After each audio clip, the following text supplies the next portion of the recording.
थकी गलानी इज्राएली सेना news code परवर्त प्रसंग इज्राएली सेना मुख्यों एभली गोटे बड़ चेतावनी वर्तमान चर्चा भितर को आसुची।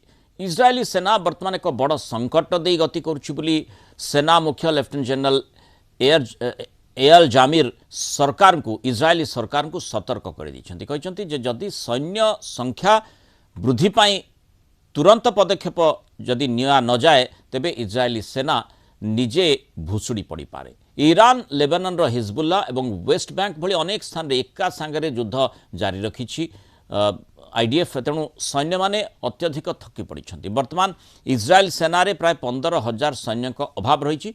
विशेषकर युद्ध मैदान में लड़ुवा यूनिट गुड़िक चाप बढ़िबार लगी। अनेक सैन्य को बारंबार युद्ध को डक जहाँ से सहिबा शक्ति को सहनशीलता को बाहर को नहीं गलानी। सेना मुख्य कहते जे सरकार सैन्य संख्या बढ़ाइबा आवश्यक नियम रे परिवर्तन करूना। विशेषकर अति ऑर्थोडॉक्स संप्रदायर लोकों को सेना रे भर्ती करने कौन सी दृढ़ निष्पत्ति नि जाऊना। जदि ये समस्यार समाधान न हुए तेरे 2027 सुधा सेना स्थिति आहुरी सांघातिक हो जाए। गोटे पटे ईरान सह तिक्त